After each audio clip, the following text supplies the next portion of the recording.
नमस्कार, मैं संजय राजपूत MGCI के YouTube चैनल में पुनः आपका स्वागत करता हूं। जैसा कि हम चैप्टर प्रकाश संश्लेषण या फोटोसिंथेसिस पढ़ रहे हैं और फोटोसिंथेसिस की जो अभिक्रिया है उसे हमने समझा है और साथ ही साथ जो वैज्ञानिक जिन्होंने इस अभिक्रिया को समझाने के लिए अपना योगदान दिया है उन वैज्ञानिकों का भी हम अध्ययन कर रहे हैं। अब हम एक महत्वपूर्ण वैज्ञानिक इम्पोर्टेंट साइंटिस्ट जेन एंजनहाउस को पढ़ने जा रहे हैं। जेन एंजनहाउस ने यह बताया कि जो पौधे हैं वो प्रकाश की उपस्थिति में वायु को शुद्ध करते हैं। Plants in presence of light purifies the fouled air. पर आखिरकार ये पौधे वायु या हवा को शुद्ध कैसे करते हैं? एयर को ये किस तरह से प्यूरिफाइड करते हैं? हम समझते हैं कि कैसे एयर को प्यूरिफाइड करते हैं, क्योंकि हम जानते हैं कि जहाँ पर कार्बन डाइऑक्साइड की मात्रा बढ़ती जाती है हमें सफोकेशन होता जाता है। ऑक्सीजन की मात्रा कम और कार्बन डाइऑक्साइड की मात्रा अगर बढ़ती जाती है तो हमें सफोकेशन होता है, दम घुटने लगता है, घुटन सी महसूस होती है, क्योंकि हमारी प्राणवायु ऑक्सीजन है। और ये पौधे हम जानते हैं प्रकाश की उपस्थिति में प्रकाश संश्लेषण करते हैं, जैसा हम अभिक्रिया समझ चुके हैं, और उसमें ये पौधे कार्बन डाइऑक्साइड को लेते हैं और ऑक्सीजन को मुक्त करते हैं। और हम जानते हैं ऑक्सीजन मतलब प्राणवायु, और ऑक्सीजन जैसे ही वातावरण में मुक्त होती है हमारा वातावरण शुद्ध हो जाता है, क्योंकि कार्बन डाइऑक्साइड की मात्रा कम होती है और CO2 ऑक्सीजन की मात्रा बढ़ती है। इस तरह ये हमारे इस वायु को शुद्ध करते हैं, एयर्स को प्यूरिफाई करते हैं। और इसको उन्होंने सिद्ध करने के लिए एक प्रयोग किया, जलीय पौधों पर प्रयोग किया। जलीय पौधे aquatic plants like hydrilla. Aquatic plants में उन्होंने प्रकाश को, प्लांट जो एक्वेटिक मतलब सीधी सी बात है, वो पौधा जो उगा था वो पानी के अंदर था और प्रकाश ऊपर से पौधे को दिया गया। प्रकाश आसानी से जल के अंदर आ जा सकता है और प्रकाश को जैसे ही उन्होंने दिया पौधे को, पौधा प्रकाश संश्लेषण करने लगा और पौधे की पत्तियों के पास बबल्स बन गए, बुलबुले बन गए, बबल्स बन गए।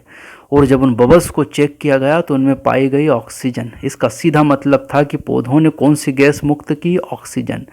और ये बुलबुलों को आसानी से हम पानी में देख सकते हैं। और इन बुलबुले या बबल्स को स्टडी किया और स्टडी करके बताया कि ऑक्सीजन, इससे सिद्ध होता है कि पौधे प्रकाश संश्लेषण की प्रक्रिया में ऑक्सीजन गैस को मुक्त करते हैं। ये बात बताने वाले वैज्ञानिक है जेन एंजनहाउस। अगर एक महत्वपूर्ण हमारे पास वैज्ञानिक पढ़ने जा रहे हैं वॉन सेक। वॉन सेक ने सर्वप्रथम ये बताया कि जो पौधे हैं ग्लूकोज का निर्माण करते हैं और उस ग्लूकोज को स्टार्च के रूप में संचित किया जाता है।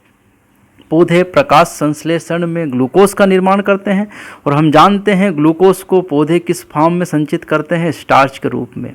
हम एक्स्ट्रा जब भी भोजन होता है उस भोजन को हम स्टॉक करते हैं। जैसे हम घर में रोटी बनाते हैं और रोटी बनाने के लिए हमें गेहूं की आवश्यकता पड़ती है, तो हम साल भर का गेहूं इकट्ठा कर लेते हैं एक साथ। ऐसा नहीं है कि हम रोज़ाना गेहूं लाते हैं, आटा पिसवाते हैं, या रोज़ाना आटा लाते हैं और हम खाते हैं।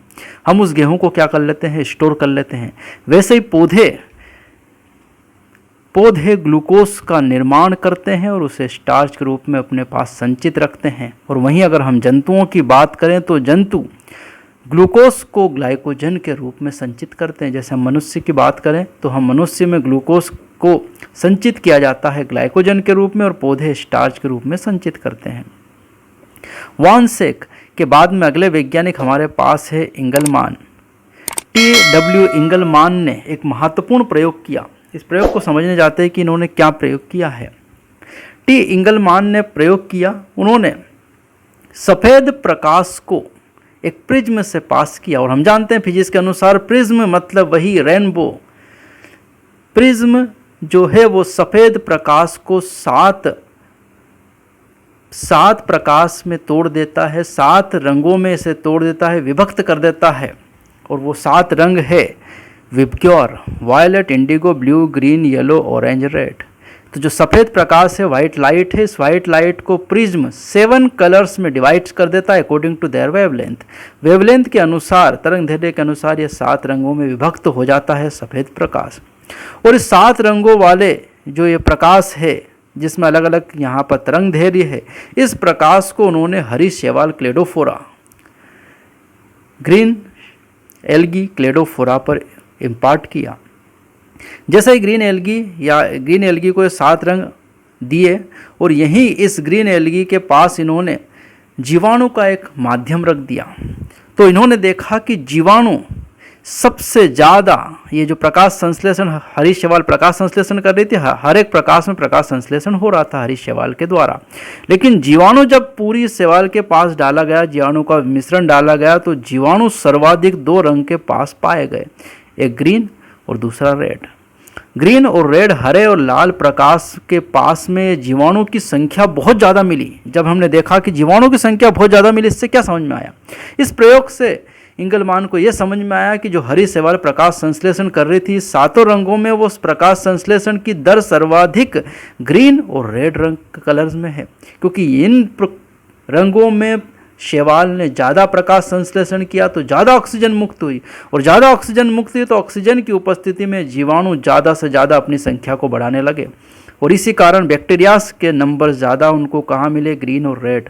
और इस इंगलमान के इस एक्सपेरिमेंट से समझ में आया कि प्रकाश संश्लेषण के लिए सर्वाधिक महत्वपूर्ण जो कलर है वो है ब्लू एंड रेड। ब्लू और रेड कलर्स में ही प्रकाश संश्लेषण की दर सर्वाधिक होती है। ये बात बताने वाले वैज्ञानिक है इंगलमान। अब हम इसके बाद में अगले वैज्ञानिक की तरफ चल रहे हैं। तो अब हम चल रहे हैं अगले वैज्ञानिक की तरफ, जिनका नाम है वान नील। बहुत महत्वपूर्ण वैज्ञानिक है, इन्होंने इस प्रकाश संश्लेषण की नींव रखी है। वान नील की अगर हम बात करें तो वान नील ने 2 महत्वपूर्ण जीवाणु, 2 important bacterias, purple and green bacterias, purple and green bacterias, purple तथा ग्रीन जीवाणुओं पर प्रयोग किया। इन्होंने इनके प्रयोग में समझाया कि ये जो जीवाणु है, ये जीवाणु भी प्रकाश संश्लेषण की अभिक्रिया करते, जैसे हमारे सामने है यहाँ पर 2 अभिक्रियाएं मैं समझाऊंगा आपको, जो कि एक वान नील ने बताई है जो जीवाणु पर प्रयोग करके, और एक रूबेन कामेन हासिद ने बताई है। एक साधारण से हम जो प्रक्रिया की बात करें, प्रकाश संश्लेषण की अभिक्रिया की बात करें, 6 CO2, 12 H2O, 1 ग्लूकोज का अणु, 6 जल के अणु तथा ऑक्सीजन मुक्त होती है। ये नॉर्मल अभिक्रिया है हमारी। यहाँ जल के 12 अणु लिए हैं और यहाँ जल के 6 अणु बन गए पुनः, तो 6 से 12 कट गए, बचे 6। तो हम हमेशा यहाँ पर 6 जल लेते और इधर की तरफ हम जल नहीं लिखते, लेकिन ये कंप्लीट रिएक्शन है और इसी कारण मैं इधर 12 जल के अणु लिख रहा हूँ और इधर 6 जल के अणु लिख रहा हूँ। इस अभिक्रिया को अगर हम देखें तो यहाँ जल की जगह जीवाणु जो है, वाटर के प्लेस पर जीवाणु जो है वो H2S हाइड्रोजन सल्फाइड का यूज़ करते हैं, और हाइड्रोजन सल्फाइड की प्रेजेंस में CO2 और लाइट की प्रेजेंस में ये ग्लूकोज का फॉर्मेशन करते, निर्माण करते और सल्फर गैस मुक्त होती है। इस प्रयोग से वान नील ये समझाना चाह रहे थे कि ये जो जल है, इस जल ने यहाँ पर से सल्फर को रिलीज़ किया और वो सल्फर यहाँ से रिलीज़ हुई है। इसका सीधा मतलब है कि हाइड्रोजन सल्फाइड में से ही ये सल्फर रिलीज़ हुई है। इससे यह सिद्ध होता है कि ये जो ऑक्सीजन इस प्रकाश संश्लेषण में मुक्त होती है, ये कहाँ से आती है? जल से, ना कि कार्बन डाइऑक्साइड से। तो सीधी सी बात है कि वान नील ने सर्वप्रथम ये बताया कि ये जो ऑक्सीजन यहाँ मुक्त हो रही है, ये ऑक्सीजन आती है जल से, ना कि कार्बन डाइऑक्साइड से। और ये जो है एक्सपेरिमेंट करके सिद्ध करने वाले वैज्ञानिक कौन है? रूबेन कामेन हासिद। लेकिन इस बात को सर्वप्रथम समझाने वाले वैज्ञानिक कौन है? वान नील। वान नील ने सबसे पहले ये बताया कि जो ऑक्सीजन मुक्त होती है प्रकाश संश्लेषण में, वो ऑक्सीजन हमेशा जल से आती है, ना कि कार्बन डाइऑक्साइड से। लेकिन ये एक्सपेरिमेंटली प्रूफ नहीं कर पाए, केवल ये बैक्टीरियल फोटोसिंथेसिस के अकॉर्डिंग इन्होंने इसको सिद्ध करने का प्रयास किया था। लेकिन इस बात को प्रैक्टिकली सिद्ध करने के लिए, एक्सपेरिमेंटली प्रूफ करने के लिए रूबेन कामेन हासिद, 3 इंपॉर्टेंट साइंटिस्ट, 3 महत्वपूर्ण वैज्ञानिक, रूबेन कामेन हासिद, जिन्होंने एक मेथड का यूज़ किया, ट्रेसर मेथड। ट्रेसर मेथड जो कि एक इंपॉर्टेंट मेथड है। ट्रेसर मेथड में रेडियो आइसोटोप, ऑक्सीजन के 2 आइसोटोप्स लिए, O16 और O18, जल में लिया O18 और कार्बन डाइऑक्साइड में लिया O16।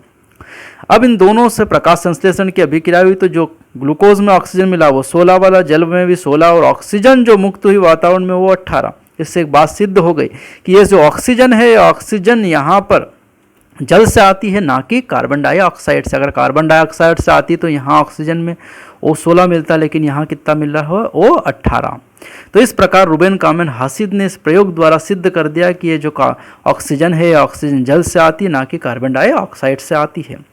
वान नील ने यह भी महत्वपूर्ण बात बताई कि यहाँ पर एक का ऑक्सीडेशन हो रहा है और दूसरे का रिडक्शन हो रहा है। जैसा हम पहले बात कर चुके हैं कि जो फोटोसिंथेसिस की अभिक्रिया है वो रिडक्स अभिक्रिया, जिसमें ऑक्सीडेशन और रिडक्शन दोनों होते हैं।